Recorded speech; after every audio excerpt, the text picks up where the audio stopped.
नमस्कार, हर हर महादेव, जय भोलेनाथ। आप सभी का स्वागत है आपके खुद के YouTube चैनल पर जिसका नाम है चाचा के फैक्ट्स। मैं नितिन हूँ, कहानियाँ सुनाता हूँ और कभी फैक्ट्स, कभी ईश्वर से जुड़े चमत्कार, कभी रोचक पुरानी कथाएं और कभी तीसरी शक्ति यानी भूत प्रेत आत्माओं से जुड़े कुछ ऐसे किस्से, कुछ ऐसी बातें जो लोगों ने अपनी पर्सनल रियल लाइफ में एक्सपीरियंस करे हैं, वो मैं यहाँ कहानी में पिरोकर आप सभी के साथ साझा करता हूँ।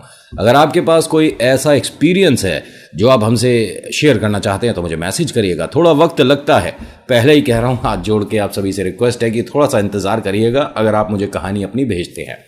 आज जो मैं आपको कहानी सुना रहा हूँ ये बाबा केदारनाथ से जुड़ी एक ऐसी कमाल की असली सच्ची कहानी है जिसे सुनने के बाद आपके रोंगटे खड़े हो जाएंगे और आपके मन में एक बात जरूर आएगी कि बाबा एक बार तो आपके दर्शन करने बनते हैं। वैसे केदारनाथ आप सभी जानते हैं, अगर नहीं तो आज मैं आपको थोड़ा सा विस्तार में मंदिर के बारे में भी बताऊंगा, उसके बाद कहानी शुरू करूंगा। अभी फिलहाल इंट्रो, फिर उसके बाद कहानी शुरू करेंगे। कहीं मत जाइएगा, पूरी कहानी सुनिएगा। हर हर महादेव।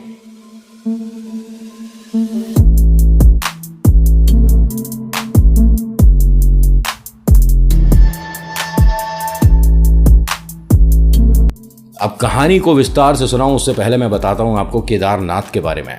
हर कोई जानता है कि हमारे महादेव, देवों के देव महादेव एक ऐसे स्थान पर बैठे हैं जहां पर पहुंचना थोड़ा सा मुश्किल पड़ता है। 12 ज्योतिर्लिंगों में से एक है केदारनाथ और इनके बारे में बहुत सारी ऐसी कथाएं हैं जिसमें पता चलता है कि बाबा यहां पर कैसे आए। लेकिन सबसे प्रमुख क्या है, हर किसी ने यह बताया कि यहां बाबा का आना पांडवों के द्वारा हुआ था।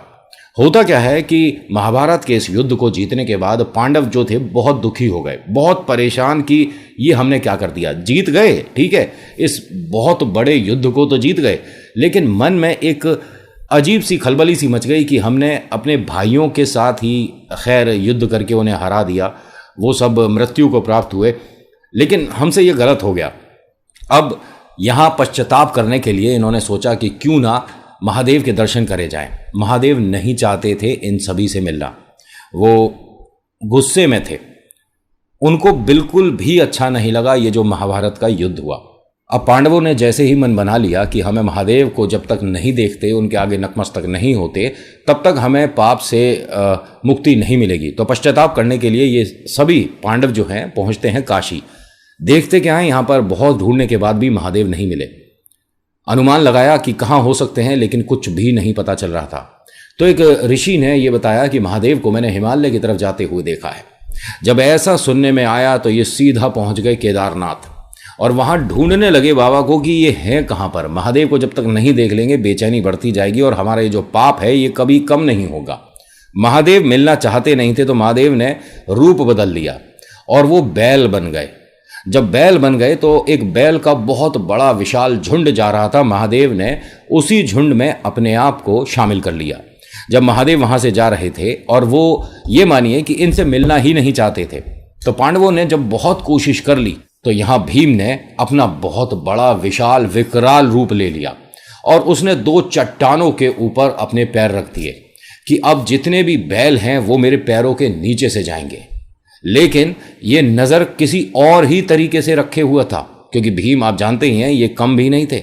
जैसे ही महादेव वहां से अंतर्ध्यान होने वाले थे, यानी कि महादेव उनके पैरों के नीचे से तो निकलेंगे नहीं, ठीक है, महादेव जैसे वहां तक पहुंचे और अंतर्ध्यान होने वाले थे, भीम ने महादेव की पीठ पकड़ ली और जैसे ही भीम ने महादेव की पीठ पकड़ी, महादेव को भी इन सभी पर दया आ गई और उनके इस तपस्या से, उनके इस प्यार भाव से महादेव प्रसन्न हो गए।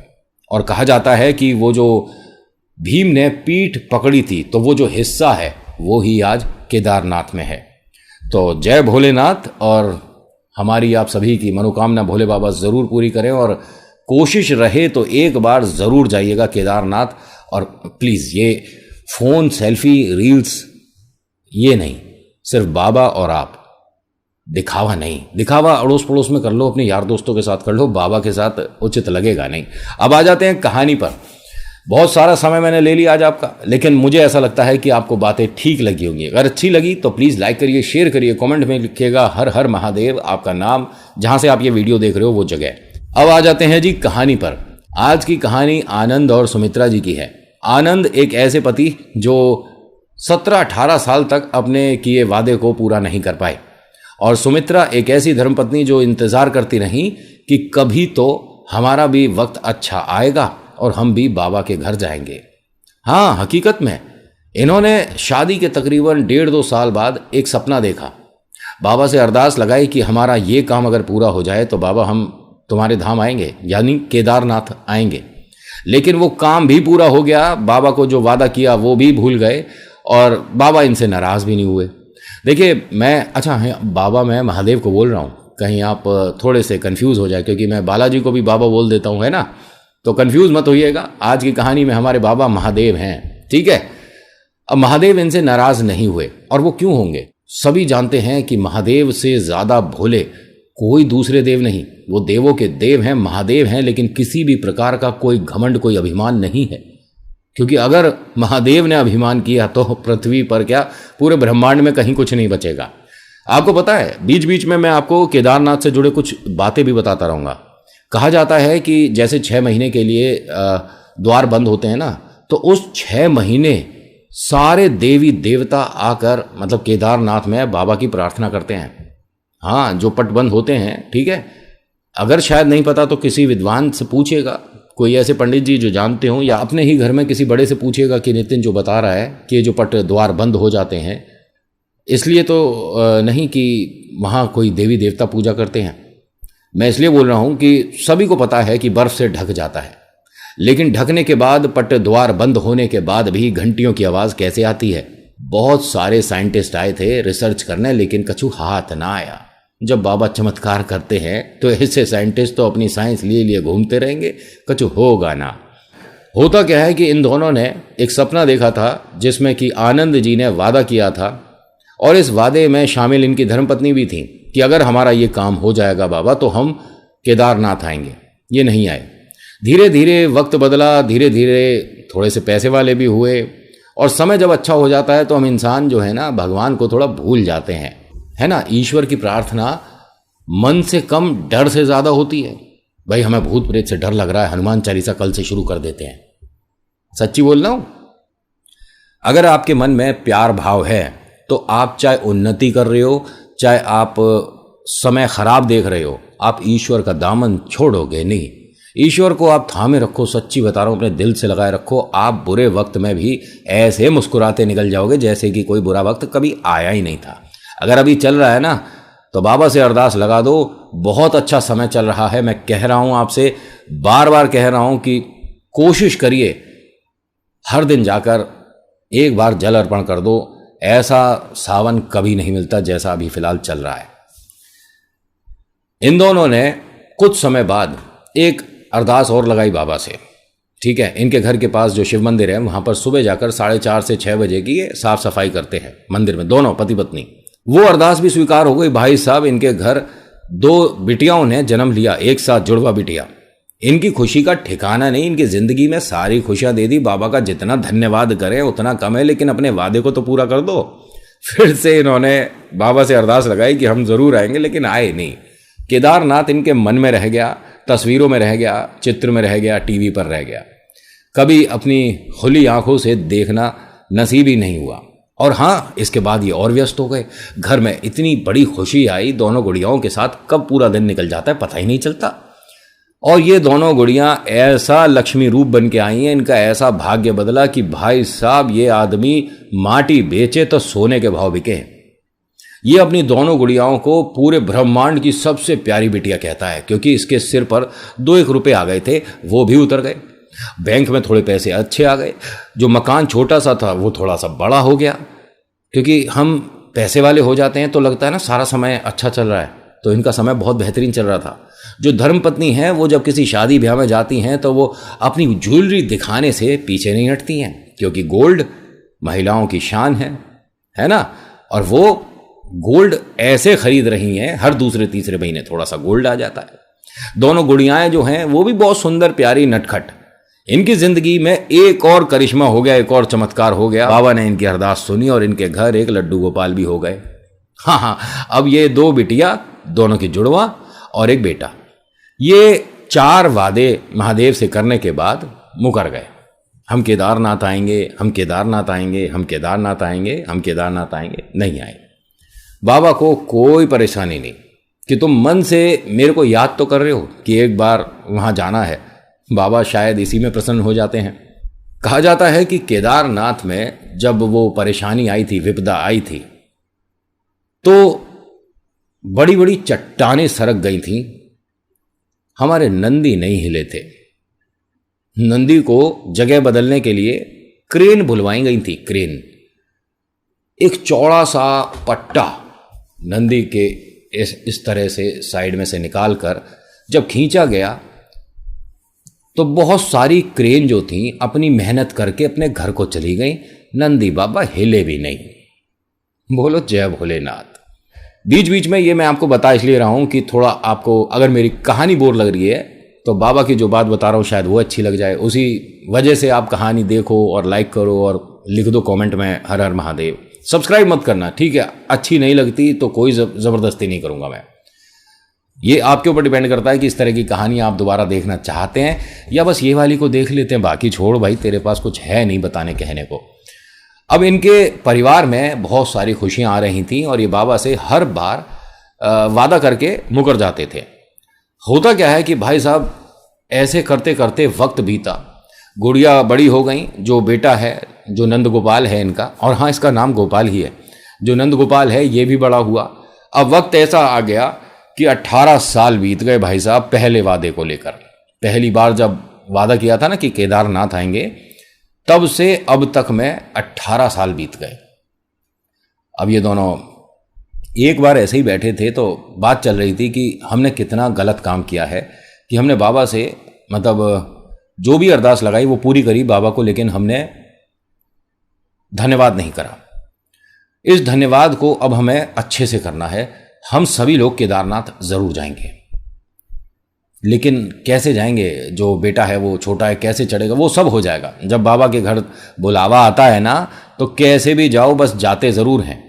एक काम करता हूं, मैं सारी चीज़ें पता कर लेता हूं। और ये अपने व्यापार के मालिक हैं, कहीं कोई जॉब नहीं करते, तो जो अपना व्यापार कर रहा है उसे किसी से छुट्टी मांगने की ज़रूरत है नहीं। पहली समस्या तो ये ख़त्म। वरना तो भैया प्राइवेट जॉब हो या गवर्नमेंट जॉब हो, पहले तो अपनी छुट्टियां देखनी पड़ती हैं, है ना। अब होता क्या है, इन्होंने अपने जो लोग काम करते थे सभी से बोल दिया कि मैं अगले महीने केदारनाथ जा रहा हूँ। सभी कुछ तय हो चुका है, रिजर्वेशन वगैरह सब कुछ हर तरह से फिट एंड फाइन हो गया। और अब वक्त थोड़ा सा अलग है, थोड़ी सी बीच में सुविधाएं भी हैं, लेकिन उस वक्त जबकि ये मैं कहानी बता रहा हूँ, उस वक्त ये मानिए कि छोटी मोटी जो सुविधा आप सोचकर चलते हो वो भी नहीं मिलती थी। यानी मन में श्रद्धा, महादेव पर भरोसा हो तभी चलना भाई साहब। वरना केदारनाथ में जाए पीछे अगर बारिश हो जाती है तो आदमी को छप्पर नहीं मिलता ढूंढने के लिए। ऐसा लगता है कि भोले बाबा हमसे ऐसी क्या भूल हो गई कि एक तो बर्फ चारों तरफ, ऊपर से पानी जो पड़ रहा है ये भी बर्फ। तो हमारे को स्नोफॉल देखने का कोई मन नहीं था बाबा, क्योंकि हम जो ठंड से बचने वाले कपड़े थे थोड़े महंगे हैं सोचकर नीचे छोड़ आए। तो अब बाबा यहाँ पर हमारी परीक्षा मत लो। ऐसा हुआ आपके साथ जब आप धाम पहुँचते हो, बाबा के सामने हो और उस वक्त बारिश हो जाए है? सब पता पड़ जाता है कि आप कहाँ पर खड़े हो। होता क्या है कि इनके यहाँ जो लोग काम करते हैं उनमें से 3 लोगों ने ये कहा कि अगर आप बुरा ना मानो तो क्या हम भी चल सकते हैं। उन्होंने कहा बिल्कुल चलो, लेकिन मैं रिजर्वेशन वगैरह करा चुका हूँ। एक काम करता हूँ, मैं बात करता हूँ, देखता हूँ, जो चलना चाहता है तो मुझे बता दो, तुम्हारे कोई आने जाने के पैसे नहीं लेंगे मेरी तरफ से। अब 3 जने राजी हो गए। अब यहाँ धर्मपत्नी की खुशी का ठिकाना नहीं। बच्चों को मतलब क्या मजा आ रहा है कि इनके घर में सभी शिव भक्त हैं, ठीक है। उन्हें ऐसा मन कि भाई एक बार जाकर वहाँ पर सारी बातें बता देनी है महादेव को कि हमने ज़िंदगी में क्या क्या किया है, क्या क्या हासिल किया है, क्या क्या हमसे भूल हुई और कब कब हमने वादे तोड़े, सब बताएंगे, सबकी माफ़ी मांग लेंगे। भाई साहब ये केदारनाथ के लिए जब चल दिए, इनकी खुशी का ठिकाना नहीं था। सभी लोग बहुत खुश थे। केदारनाथ पहुंचने से पहले, मतलब धाम पहुंचने से बस पहले ही तकरीबन 25-30 मिनट का रास्ता रह गया था, ठीक है। उस वक्त बहुत ज़बरदस्त हवा या आंधी या कुछ भी मान लो, एकदम ऐसी चली कि इंसान को ना देख पाए। सबने एक दूसरे के हाथ पकड़ लिए कि आप जहां पर हो बस वहीं खड़े रहो, कोई भी यहां से चलना नहीं।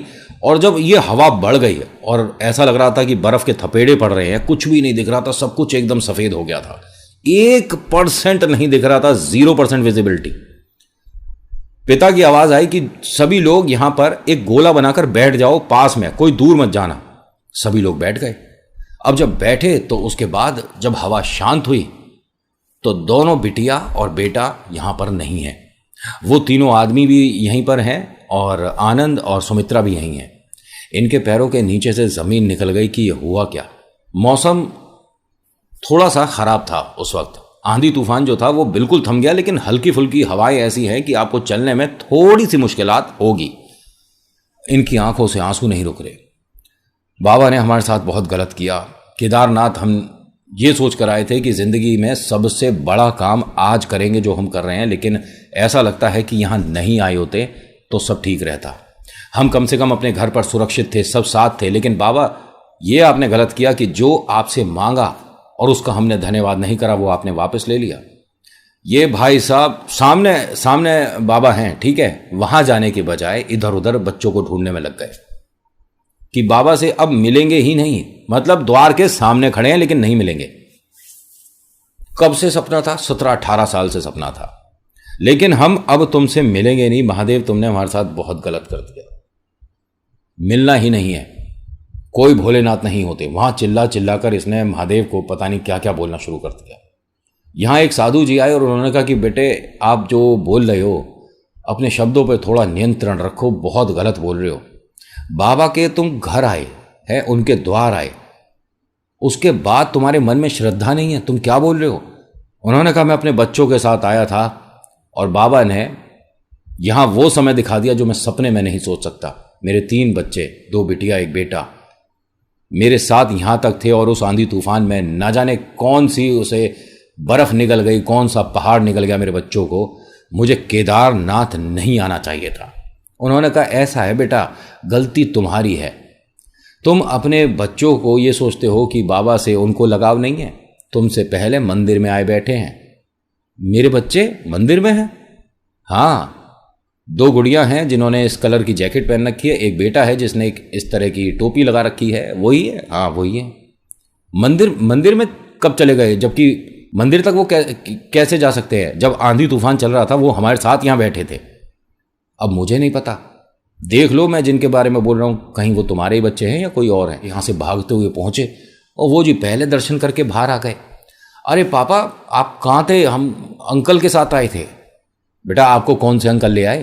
तो इन तीनों ने बताया कि एक बहुत लंबे चौड़े हट्टे कट्टे एकदम पर्सनैलिटी बहुत शानदार अंकल थे। उन्होंने हमारे को तीनों को एक साथ गोदी में उठाया और मंदिर में अंदर बैठा कर गए हैं। अब इसने ढूंढा कि धन्यवाद करने के लिए मैं उन भाई साहब से मिलूं। यहां पर कहीं भी कोई भी इस तरह का जिसकी पर्सनैलिटी अच्छी हो वो नहीं मिला। बच्चों ने एक बात और बताई थी कि वो बहुत ज्यादा लंबे थे। मतलब जब हमको उन्होंने गोदी लिया, ठीक है, तो जिसको भी हम देख रहे थे वो उनके मतलब कमर से भी नीचे आ रहे थे। मतलब आपकी जो हाइट है ना पापा, आप उनकी कमर तक भी नहीं आओगे। जब ये सब सुना ना तो इन्हें ऐसा लगा कि ये बच्चे जो है ना कोई कहानी बनाकर मजाक कर रहे हैं।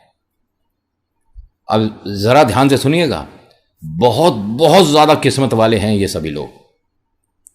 इन्होंने महादेव की आकृति जाती हुई देखी है, जिनमें उनके हाथ में त्रिशूल है, जटाओं में से गंगा निकल रही है और वो 2 पहाड़ियों के बीच में पहाड़ जितना ही उनका रूप दिख रहा है, पहाड़ जितना ही उनका स्वरूप दिख रहा है और वो 2 पहाड़ों के बीच में से इन्हें जाते दिख रहे हैं। तभी बच्चों ने चिल्लाकर कहा कि ये अंकल थे जो हमें यहां लाए थे। उसके बाद इन्हें मतलब एक हवा चली या क्या हुआ या वो कोई पहाड़ों पे आकृति बन गई। देखिए श्रद्धा हो तो हमें बादलों में भी भगवान दिख जाते हैं। इन सभी ने उन पहाड़ों की तरफ हाथ जोड़ा, नतमस्तक हुए। तो वो जो पंडित जी थे जिन्होंने बताया था कि बच्चे यहां पर हैं, उन्होंने कहा भोलेनाथ दिखे हैं? पंडित जी आपको कैसे पता? कह रहे ये उनका प्रिय स्थान है, यहां अक्सर दिख जाते हैं, लेकिन बहुत किस्मत वाले हो जो तुम्हें स्वरूप दिखा है। बच्चे यहां कैसे आए कुछ पता चला? अब ये किसी को बताए या ना बताए, मन में ये दुविधा थी कि लोग इसे मूर्ख समझेंगे। इसने नहीं बताया। इसने कहा नहीं, बच्चे अपने आप यहां पर आ गए थे। और बताते हैं कि वहां दर्शन करने के बाद उस दिन से आज तक का समय ऐसा रहा कि कोई भी वर्ष ऐसा नहीं जाता जो हम केदारनाथ दर्शन करने ना जाएं। हाँ, बीच में वो जो विपदा आई थी उस वक्त थोड़ी समस्या वहाँ रही और रुका सब कुछ, लेकिन वो भी ज़रूरी था। आपको भी पता है कि वो हुआ क्यों था। अगर नंदी बाबा के सामने से हटेंगे या हटाओगे या कोई आप वहाँ टूरिस्ट पॉइंट बनाओगे और बाबा उसकी चेतावनी पहले से दे दे फिर भी ना मानो, तो ये तो छोटी सी एक झलक थी। इन्होंने जब मुझे कहानी भेजी तो कहते हैं कि नितिन भाई, अगर आपको कहानी में हल्की फुल्की सी भी ये बात लगे कि सच्चाई नहीं है तो मत सुनाइएगा। मैंने इन्हें एक शब्द में बात बोली थी कि जब बाबा है तो सब सच है। मुझे किसी की कहानी पर कभी कोई डाउट नहीं हुआ। और यहां तो आप महादेव की बात कर रहे हो, और जब आपने महादेव की बात कर दी तो मैं कैसे पीछे हट जाऊंगा। आज की कहानी में इतना ही। आज की कहानी आपको कैसी लगी बताएगा जरूर। अच्छी लगी तो प्लीज़ लाइक करिए, शेयर करिए, कमेंट में लिखिएगा हर हर महादेव, आपका नाम, आपकी जगह, कहाँ से आप ये वीडियो देख रहे हो मुझे ज़रूर बताइएगा, क्योंकि अगला नाश्ता आपके घर पर ही करने आ रहा हूँ। So thank you so much for watching. मेरा नाम नितिन है। मुलाकात करूंगा आपसे एक अगली वीडियो में। हर हर महादेव, जय भोलेनाथ, धन्यवाद।